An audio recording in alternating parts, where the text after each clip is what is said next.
Good morning, good morning, good morning, good morning, good morning. It's 4:42 in the morning. Motivational Monday. And it's a good Monday, I tell you that much. It's a really good Monday. I don't know if you know this, but you probably do. It's been big news on social media anyway. But Chris Smalls, my new hero in organizing labor. Chris Smalls had a victory. The workers in Staten Island's Amazon warehouse had a victory of monumental importance. The ALU, the Amazon Labor Union, was formed Friday. They won their election and they have their union. It was a remarkable win, over 500 vote difference, and they're now a union, right? But what makes this more impressive? Chris Smalls did it with no major union backing, while also being sold out by the squad, the left, and politicians in general. And this is why we cannot depend on politicians to do the right thing. Here's the trip about it all. Chris Smalls, remember when the housing exemption was going to expire and then Cori Bush protested outside the Capitol? Well, this was during the time that Chris Smalls was already fired and trying to organize this Amazon labor union with his workers. He was doing it at the bus stop, but he found out about this protest and took his butt down to DC with some shirts, and he supported Cori Bush, and he sat there on the steps with them, and he met the squad, and AOC got very, very excited to meet him. He talked about the rally that he wanted to put on over in Staten Island. AOC was about it. She gave him his contact information. Her staff was in communication with him. They had 3 meetings about this rally. And then the day before the rally, AOC's people canceled on him, talking about safety concerns, right?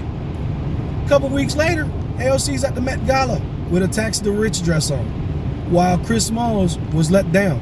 And AOC wasn't the only one to say she was going to be there. The squad said they were going to be there, and they didn't show up. So you got to keep in mind, working people largely are on their own. And we push and we push and we push, and sometimes the pressure is large enough that politicians, for their own self-interest, do the right thing. And every now and again you do get a politician in office who will represent the people, but it's rare. You're more likely to get that on a state level or on a local level than you are to get it on a federal level. We got to be aware of that. But anyway, that's besides the point. On this Motivational Monday, remember that, man, we can defeat Goliath. That's huge. We can beat down Goliath. Goliath does not have this game on lock. That is so critical to understand. Can you imagine if working people realize the power that they actually have? It started really with the Starbucks workers winning their first union and defeating that corporation. And they used union busting tactics just like Amazon used union busting tactics, and captive audience meetings, and imploring their employees to vote no, which is illegal, by the way, threatening folks, firing folks, cutting hours out of people's work shifts so that they have less time to talk and less money in their pockets. All of these tactics. Union leadership abandoning these new upstarts and not really standing with them. Now Starbucks had some backing, but here you have Chris Smalls who had to do it on his own. Outside unions couldn't do it. He had to do it on his own. And Amazon spent close to $4 million to beat him. And with a budget of $100,000, which donations came in on a GoFundMe page, Chris Smalls won. If that ain't motivation for you on Monday, I don't know what it is. Now, for my folks that are in my local, please understand that my views are my own. I don't represent nobody when I talk on my channel. It's just me talking to my people and kind of just talking to the public and trying to educate y'all on union matters, right? Because I am union minded. I heard over the weekend that there's folks that watch my channel and wonder what my angle is. My angle is to uplift working people. That's it.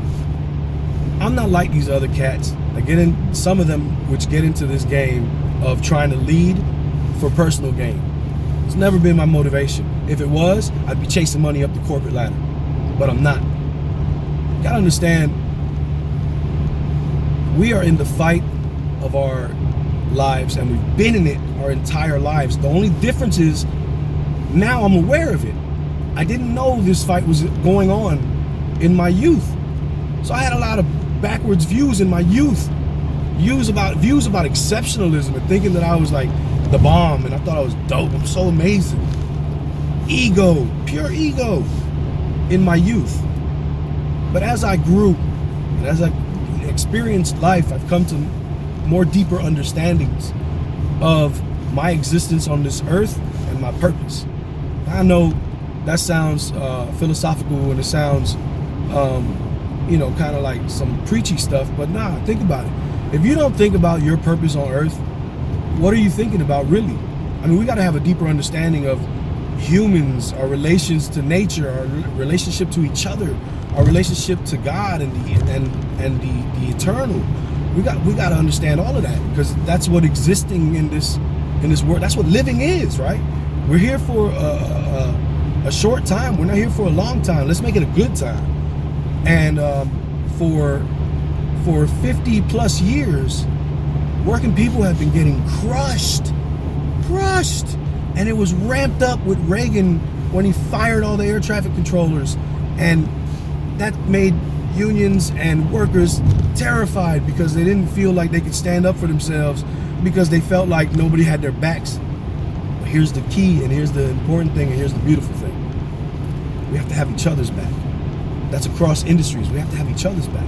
And if we do, there's nothing that the owner class can do to keep us from getting a slice of the pie. Something to elevate our existence to an existence that is harmonious with happiness. This existence is not that. We all are slaves to our jobs, because without our jobs we cannot exist. Not in a good way. Without our jobs we cannot exist. We cannot have shelter, we cannot have food, we cannot have health care, we cannot have anything nice in life. We will struggle until we die early. We are slaves to our lives. To our work. You know what I'm saying? And if we coalesced and showed solidarity and came together, we can better that circumstance and at least have an existence that's fair. 1/3 sleep, 1/3 work, 1/3 leisure. We ain't got that right now. But let's get there together. Anyway, this was so random. I actually wanted to do a video about the Amazon victory, but I was thinking, and I said, man, you know what? I gotta get these thoughts recorded because I think they're important, and I hope you do too. You're watching Union Minded, and hit the like button, subscribe button, notification bell, ding. Share the videos if you think they're important, and I do mean that. Share the videos, man. If you find some importance in this, share it, because you don't know who else in your network may find importance in it. And that's how we affect change together, when we talk about our life, and when we talk about ways that we can improve it, and when we spread good information. So if you found this to be good information, please share it. All right? My name is Eric, and you got to keep in mind that the fight is never ever left and right. That's a division tactic. The fight is up and down always, and it's going to take solidarity to win. All right? Peace.